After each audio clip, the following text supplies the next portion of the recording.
Allez, salut à tous et bienvenue aujourd'hui, une nouvelle vidéo. Aujourd'hui on est sur R Factor 2. R Factor 2, oui, je me demandais sur quel jeu on était. Oui, on est sur R Factor 2 et on est sur cette nouvelle voiture qui est arrivée donc dans R Factor 2, cette BMW M2 CS Racing.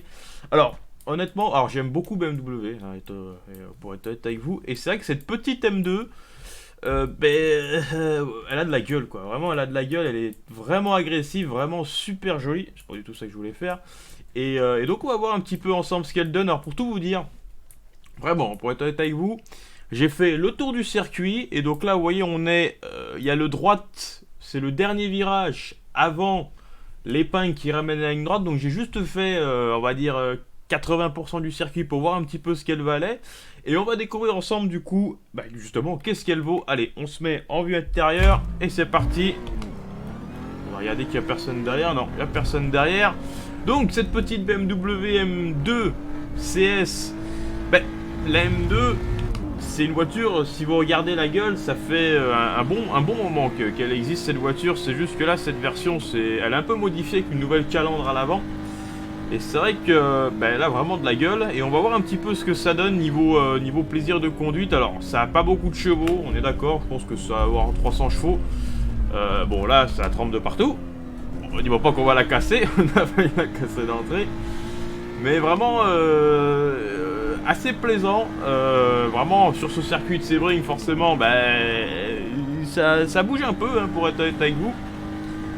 Et juste ce virage que j'ai pris à gauche là, en sortant des stands, c'est pour vous dire, j'ai failli la perdre parce que voilà, là ça tremble un petit peu voilà, ça tremble.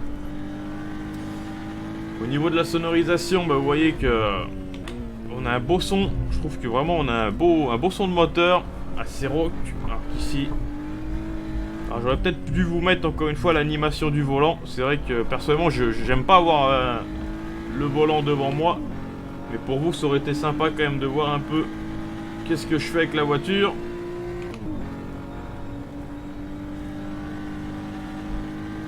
Là, on va arriver donc à l'épingle.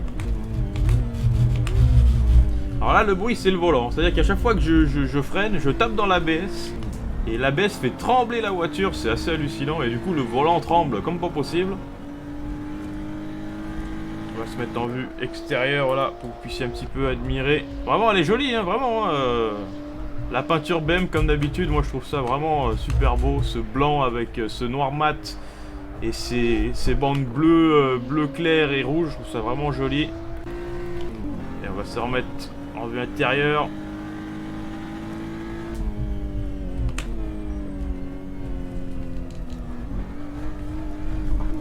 Petite dérive ici.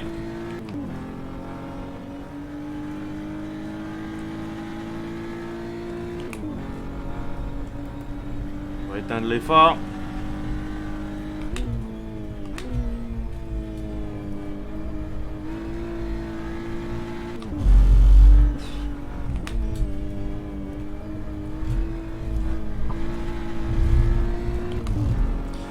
Vraiment très sympathique à conduire, hein, vraiment. Alors elle coûte 5 euros. Alors pour être honnête avec vous, je trouve un petit peu cher quand même. Voilà. Je pense qu'à 3 euros, même si c'est que 2 euros, je pense que ça aurait été un petit peu plus honnête. 5 euros la voiture, je trouve que c'est un peu cher. Alors, une voiture et une voiture, on est d'accord, hein, les GT3 coûtent 5 euros. Néanmoins, voilà, celle-ci. Oh putain, mais qu'est-ce que ça tremble! Il y a carrément le siège qui a bougé. Mais voilà, je pense que c'est un petit peu trop cher. Néanmoins, vraiment sympa. Je pense que c'est ça qui manque à e-racing, ce genre de voiture. Vous voyez, des voitures un petit peu entre ce que peut être une. Juste avant la Porsche en fait. Vraiment voilà, c'est pour ça que les GT4 qui vont arriver, ça va vraiment faire du bien. Même si ça c'est pas une GT4, hein. C'est encore en dessous d'une GT4, c'est on va dire une GT5. Je crois pas que la catégorie existe, mais... c'est vraiment... c'est incroyable, hein. Vraiment ce circuit, tout bouge, hein. Vraiment même mon siège bouge. Alors, si je pourrais donner un défaut à cette voiture, et je me rends compte en roulant avec, c'est qu'elle a pas un très bon train avant. On a vraiment du mal à... déjà à toucher les points de corde, j'ai l'impression de freiner quand même au bon moment. Et dès que je l'insère dans les virages, assez difficile de trouver les points de corde. En même temps, le circuit est tellement bosselé que j'ai envie de dire, c'est assez logique. Mais voilà, là par exemple cette partie vous avez vu resurfacée, ben, j'ai pu toucher le point de corde parce qu'il n'y avait pas trop de boss. Mais voilà, petit défaut sur le train avant je trouve. Sinon c'est une propulsion hein, bien évidemment. Et encore une fois, alors je sais pas si vous l'entendrez l'ABS, mais vraiment dès qu'on freine fort, déjà dans le volant on sent que l'ABS se met en route. Et surtout on sent que la voiture, au bout d'un moment en fait, elle tourne quasiment plus en fait. Si vous vraiment vous pilez fort, la voiture a vraiment du mal à tourner. Donc il faut vraiment, comme toutes les voitures de course, faire du freinage vraiment dégressif, mais encore plus en fait. Encore plus que d'autres voitures par exemple. Là vous freinez fort, je vous dis, et là vous relâchez, mais bien avant de rentrer dans le virage. Elle aime pas trop en fait freiner jusqu'au point de corde, j'ai l'impression cette voiture. Et elle préfère qu'on freine et qu'on la laisse un peu se balader. Allez, on va essayer. Alors devant nous, il y a encore une BMW. Hein. J'ai fait une course avec des BMW, que des BMW. Alors, je pense si on va réussir à les doubler. Et là, on va essayer de toucher la corde parce que depuis tout à l'heure, ça fait 2 fois qu'on passe et je crois qu'on n'a pas une seule fois. Si, là, ça va. Vous avez vu, on est rentré assez léger.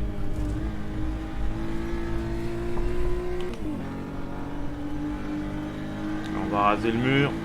Alors c'est juste pour le style hein, de raser le mur, honnêtement. Ça sert pas à grand chose, mais...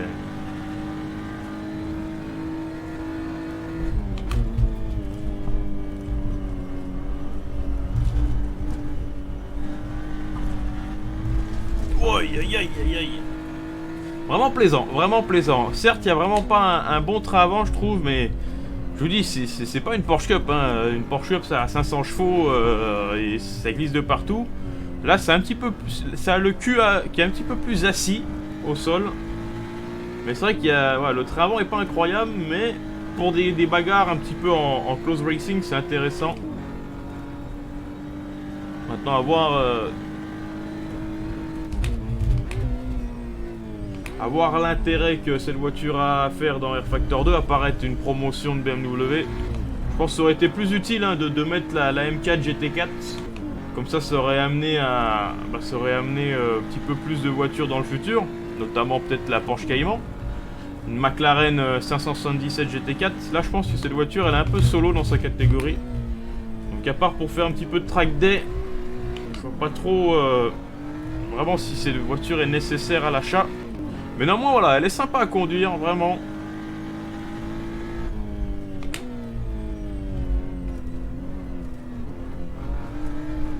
Oui, ici il faut vraiment se batailler avec le volant. Hein. C'est vraiment, faut vraiment l'insérer. Hein. Faut vraiment l'insérer. Je pense que voilà, c'est comme dit BM, hein, c'est vraiment une voiture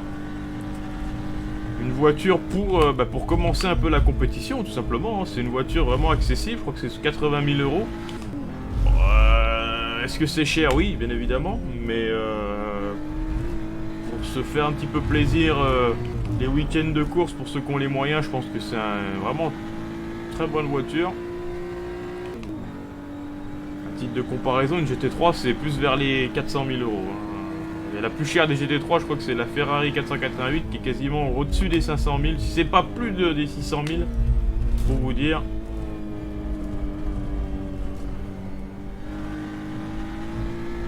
Allez, moi je vais vous laisser sur ce tour. Je vais pas parler, on va essayer de faire un tour à peu près classe. Vous voyez qu'au niveau du chrono, on était en 2.24.6, on vient de faire 2.24.4, donc on est vraiment dans des chronos similaires depuis tout à l'heure. Aïe aïe aïe aïe. Il faut vraiment... honnêtement, c'est incroyable quoi. C'est bosselé, on va dire que c'est bosselé, voilà.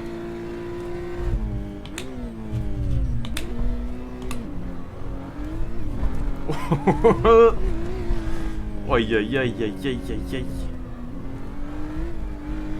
Bah, c'est du sport, hein. Vraiment. Ça, c'est un très bon point positif à R Factor 2. C'est que j'ai l'impression que dans R Factor 2, en fait, dès que vous roulez, vous faites vraiment du sport, quoi. Là où e-racing, c'est vrai, et je suis d'accord qu'on sent la route, mais de manière un petit peu moins prononcée. Là, dans R Factor 2, je peux vous dire que vous touchez un vibreur ou vous montez dans... Vous passez dans le premier gauche ou le dernier droit. Ça tremble vraiment. Dans e-racing aussi, hein. Prenez la Skip Barber, vous allez voir que dans le dernier virage de Sebring, c'est sportif. Mais là, vraiment, avec cette petite BMW, c'est vraiment fort en sensation. Allez, moi je me tais et je vous laisse profiter de la fin de ce tour. On n'aura pas rattrapé les deux de devant.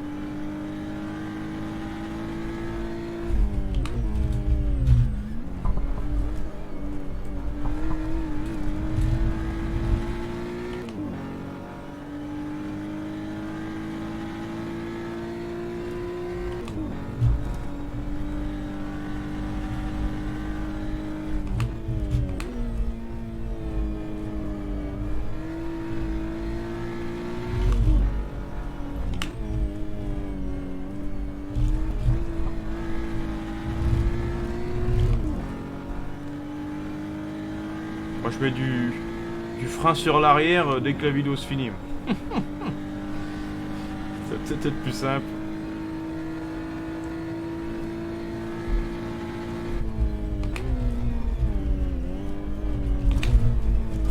Aïe aïe aïe aïe aïe aïe aïe aïe aïe aïe. Putain mais c'est incroyable comme elle rebondit la voiture, c'est surréaliste. Allez, nous on se laisse sur cette vidéo. Je vous remercie d'avoir suivi cette course. Cette séance d'essai on va dire. Je vous dis à la prochaine.